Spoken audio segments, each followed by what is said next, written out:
Imagine this. You wake up one morning to a world where every mirror speaks, not with words, but with numbers.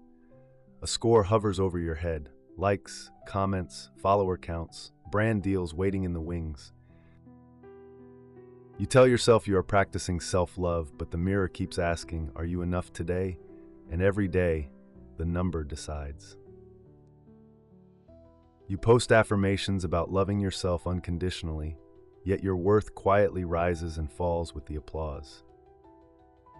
You buy candles, skin serums, courses, gym memberships, each marketed as an investment in yourself. But if you stop buying, does the love stop too? This is the paradox. The more you try to love yourself in the way the modern world teaches you, the more you become dependent on its permission to do so. Self-love becomes a subscription service, and you, the very person you're trying to cherish, are both the buyer and the product. Is this truly self-love, or just a more palatable form of self-surveillance? Are you nurturing your spirit or feeding a machine that will starve you the moment you stop performing? Somewhere in this tension lies the truth Byung-Chul Han warns about, that the language of self-love has been hijacked by an economic system that thrives not when you are free, but when you are endlessly improving. And the real question, one that will haunt you, is this: what if the road to loving yourself is the very trap keeping you from ever being free? The trap begins with a subtle shift, one so quiet you barely feel it happening. At first, self-love is a whisper in your soul, a reminder to rest when tired, to forgive yourself when you falter. But somewhere along the way, that whisper is replaced with a slogan. The slogans multiply. They appear on mugs, t-shirts, Instagram captions, and sponsored ads. They stop being whispers from within and become commands from without. Love yourself.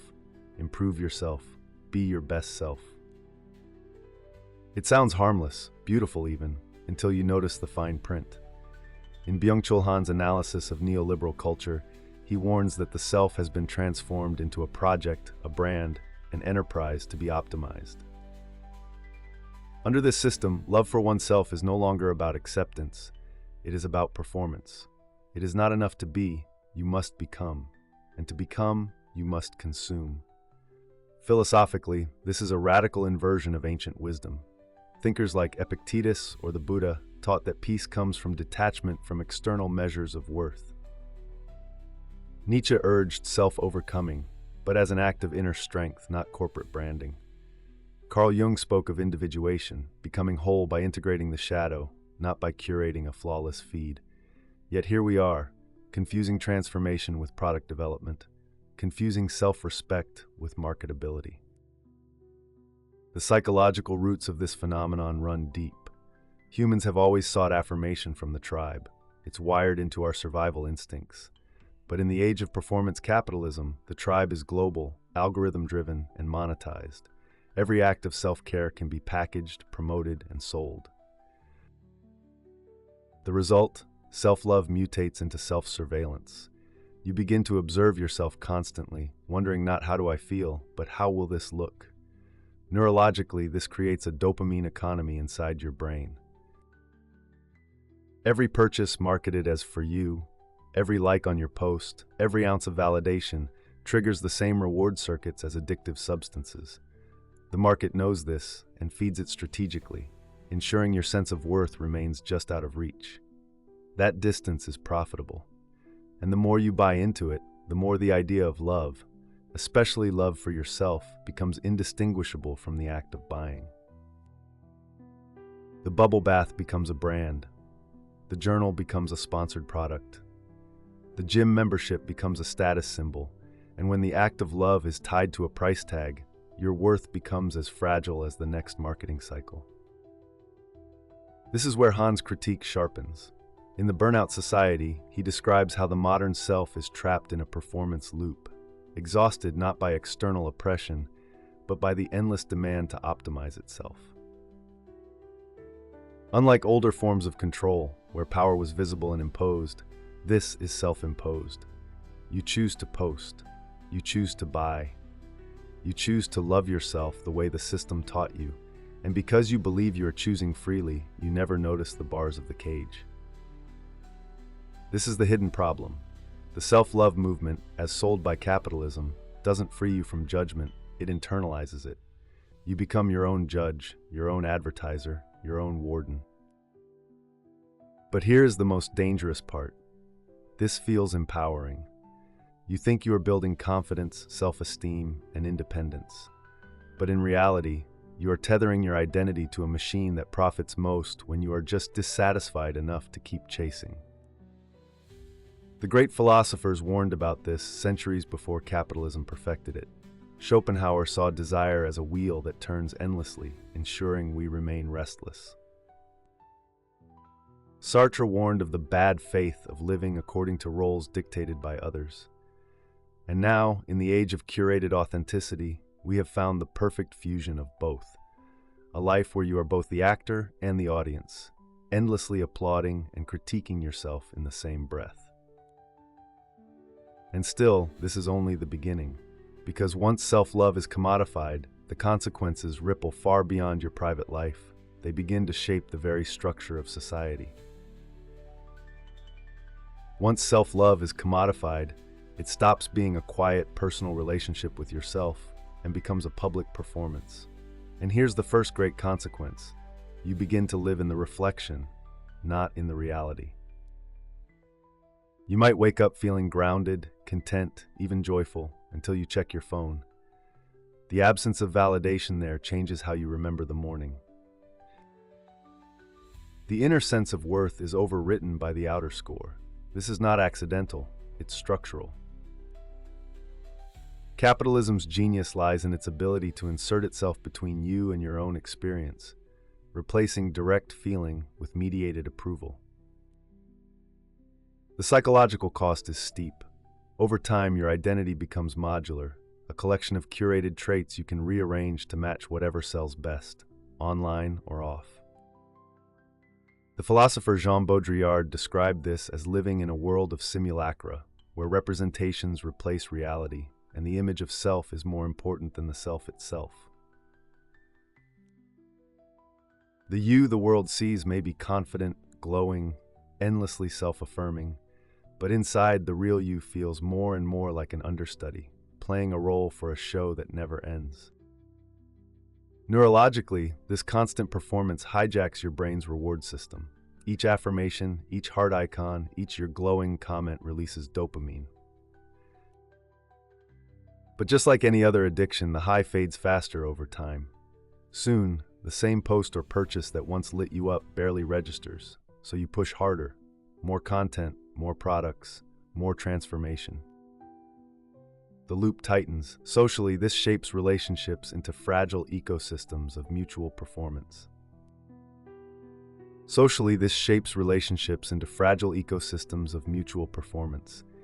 If your identity is now a brand, other people become consumers or co-marketers. Friendships risk devolving into networking opportunities. Romantic partners become collaborators in the aesthetic project of us. Even intimacy is filtered through the question, how does this look to the world? Worse, this commodification of self-love fuels quiet resentment. If you've worked hard to perfect yourself according to these rules, you subconsciously expect others to do the same. The tolerance for raw, unfiltered humanity, the messy, unpolished kind, shrinks. Vulnerability becomes a liability, not a strength. And so we all start hiding from each other, even in the name of connection. The societal ripple is profound. A culture addicted to market-approved self-love is less likely to organize against systemic injustice because it's too busy managing personal branding crises. If all your energy is spent improving yourself according to the metrics of capitalism, there's no bandwidth left to question those metrics.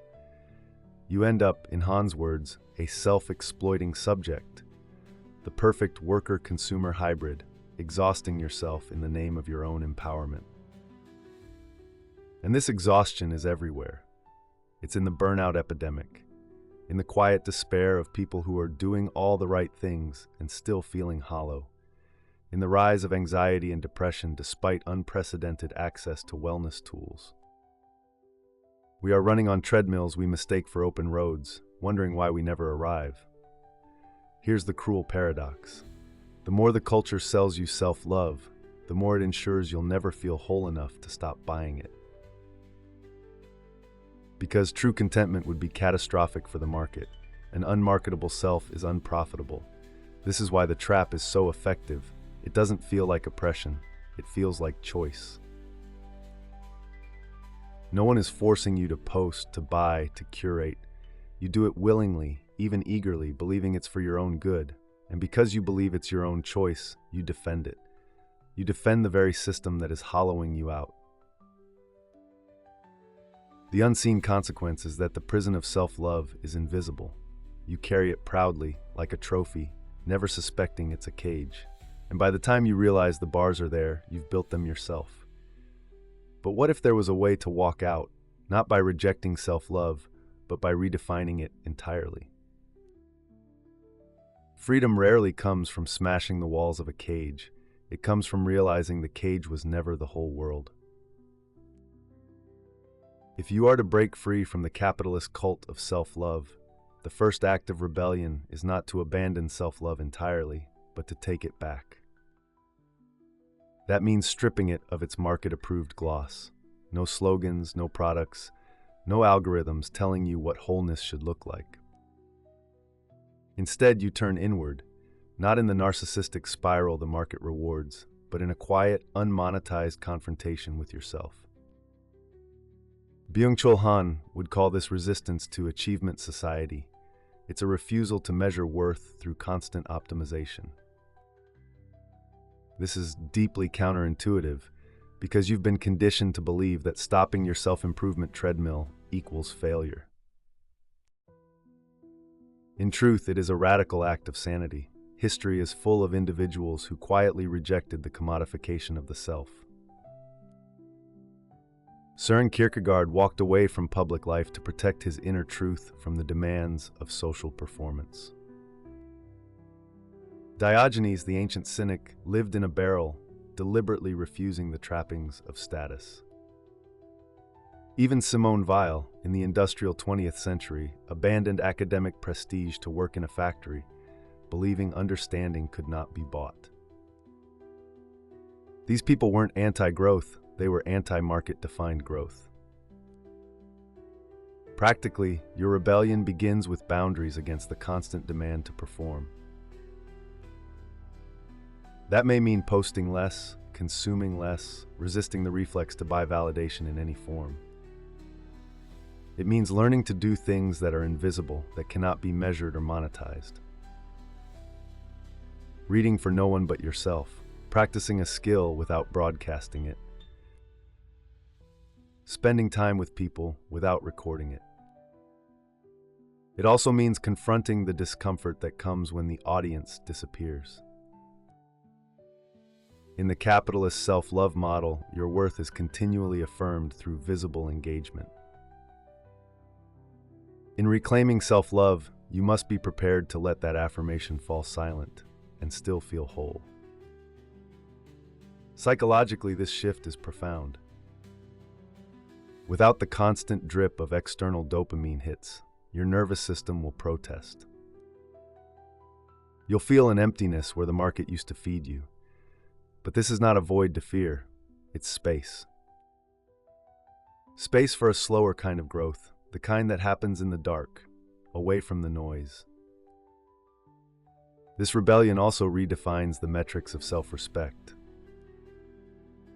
Instead of asking, "Am I enough?" you ask, "Am I aligned?" Alignment has no market value. It cannot be packaged or posted, but it is the root of genuine peace. It is living in a way that doesn't require constant justification.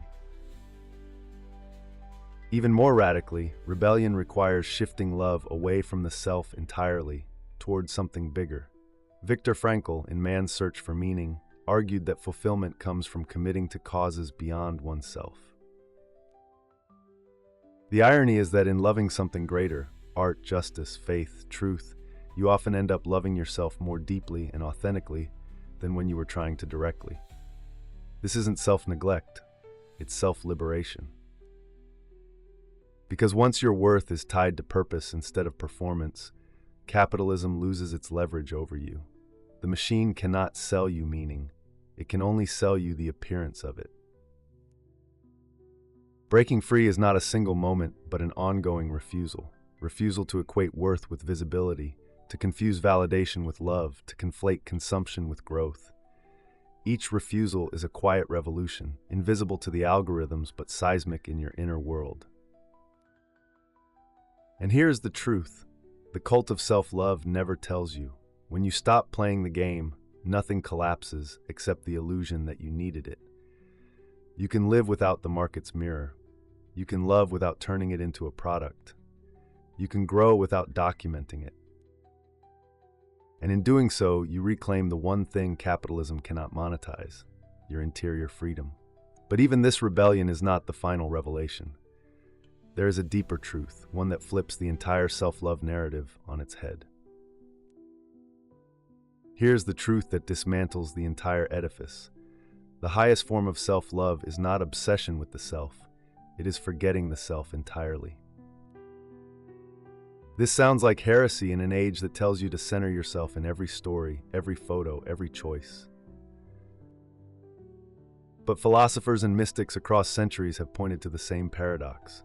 The more you cling to the self, the more fragile it becomes. The more you turn inward in search of worth, the more you notice the cracks. Byung-Chul Han's critique cuts deepest here. In The Burnout Society, he argues that neoliberalism weaponizes self-focus to keep you trapped in endless self-optimization. If your worth depends on the self must always be polished, updated, and improved, never left alone. This is why the cult of self-love is so profitable. It convinces you that the self is both your greatest asset and your greatest liability. The ultimate liberation comes when you step outside this loop, not by neglecting yourself, but by anchoring your identity in something untouchable by the market. This could be the work you do for others with no expectation of recognition. It could be devotion to a craft, a cause, or a spiritual practice. It could be love that does not check its reflection. Psychologically, this is the moment when the audience disappears and you don't panic. You no longer need applause to confirm you exist. Your sense of worth becomes a quiet constant, independent of performance. The dopamine loops that once drove you now dissolve into a slower, steadier rhythm. Philosophically, this aligns with the ancient idea of self-transcendence. Nietzsche spoke of creating values beyond inherited morality, not to glorify the ego, but to create something that outlives it. Viktor Frankl described meaning as the one thing no circumstance can take away. Even Eastern traditions like Taoism or Zen Buddhism point to the dissolution of the ego as the gateway to true peace. When you forget yourself in the right way, the need for self-love as a commodity evaporates. You are no longer vulnerable to the market's promises because you're not seeking its validation. The ads lose their bite, the algorithms lose their pull. The culture's endless reminders to be your best self sound hollow because you know the self you are is already enough, precisely because you are no longer trying to measure it. This is the final paradox. In letting go of the self as a project, you end up loving yourself more authentically than you ever did when you were working on it. The love is quieter, but it is deeper. It is not built on conditions, on purchases, on audience approval. It exists in the same way a mountain exists, needing no explanation, no advertisement, no applause. And here lies the danger to capitalism. A person who no longer needs to constantly perform their identity is a person who cannot be endlessly sold back their own image. They can still participate in the world, still enjoy beauty, still use what they need, but they are not addicted to it. They are free to walk away. The cult of self-love thrives on keeping you in orbit around yourself, always close enough to touch your worth, but never close enough to hold it. Stepping out of that orbit into the vast, unmeasured space beyond is the most radical act you can commit in a world that needs you to keep spinning. And once you've tasted that space, you realize the self was never the center of the story. There will always be someone trying to sell you a better version of yourself.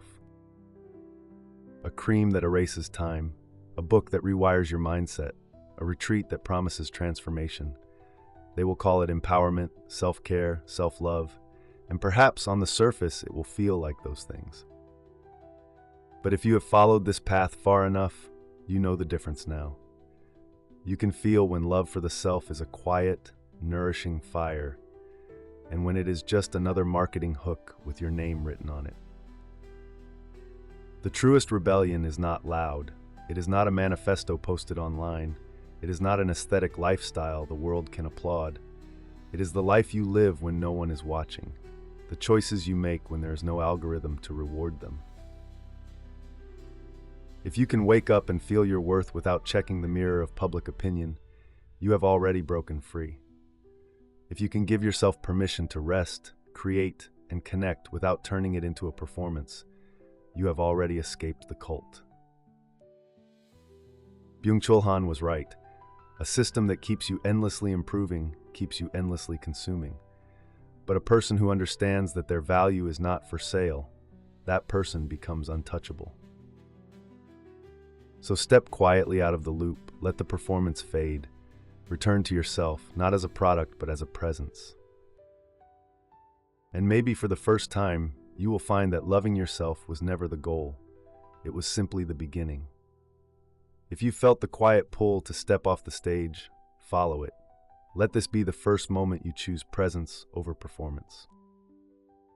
And if you want more truths that strip away the illusions, walk with me, subscribe, and we'll keep peeling back the layers together. Somewhere beyond the noise, your freedom is waiting.